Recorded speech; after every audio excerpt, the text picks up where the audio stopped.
Hi everybody, it's Pillar M here. Today I'll be talking about the 9 things you need to know before purchasing property. Property is a long-term investment, so it's very important to do a proper research before putting your money into it. What are the 9 things that you need to know before purchasing property?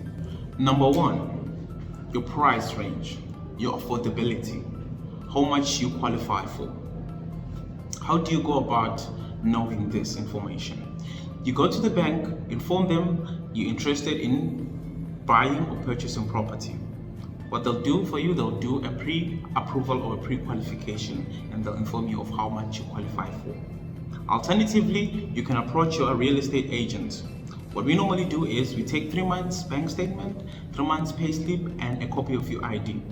And then we fill up a couple of documents, and then in the period of 24 to 72 hours, we bring you feedback of how much you qualify for. It's that easy. Number 2, your ideal neighborhood. Which areas are you comfortable in staying in? Make it a point that you do a proper research about that.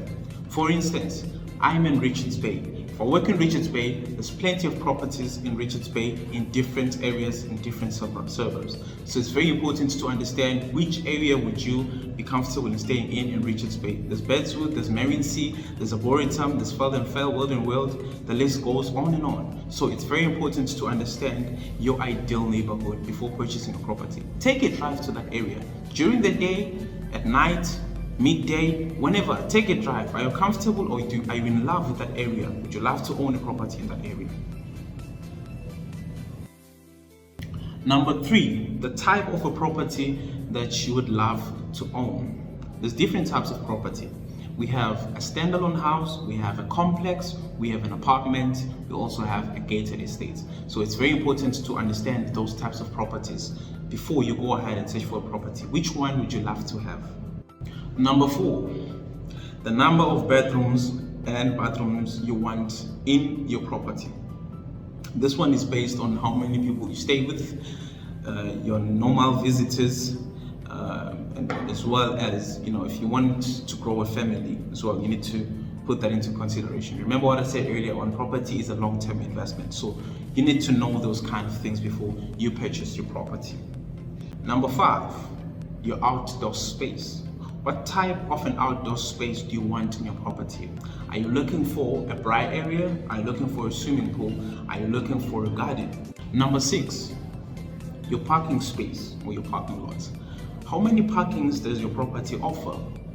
This one is very important, especially to those who want to buy apartments and complexes. In apartments and complexes, you are given a number of parkings. There's usually 1 parking or 2 parking for you as the landlord or as the owner of the property. So if you have visitors, you need to know that you'll either have 1 extra parking or no parking at all. So it's very important to check those things before going ahead and putting an offer on that property. Number 7, the facilities you want close by your property. This one is one of the most important. It takes us back to your personality as well as your lifestyle. Which places do you want close by your property? Schools, shopping malls, hospitals. You know more about yourself. So it's very important to understand these things before you go ahead and purchase property in that area. Number 8, and the last point. Are you willing to renovate? This one I always advise my clients in. Guys, if you're looking for a property that is ready to move in, you should always know the pricing of the property will be premium because there's not much you need to do in it. Most of the time, properties that are ready to move in, it's either they have done renovations recently and they're selling the property, or the property had good maintenance. So it's very important to understand that if you're looking for a property where you'll be ready to move in, where you just come with your bags and your furniture, the pricing will be premium. On the other hand, a renovatable property, there's many advantages in it. One being, the pricing of the property will be affordable. 2, you can negotiate the price of the property further, and you can even put an offer lesser than the asking price.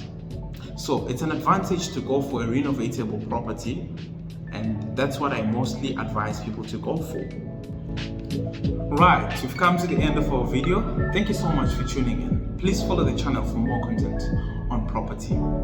Should you have interest in texting me or giving me a call, my number is on the screen below. Give me a call, let's talk. Let me help you where I can help you. Other than that, thank you so much for your time. This is your boy Pillar M. Have a great day.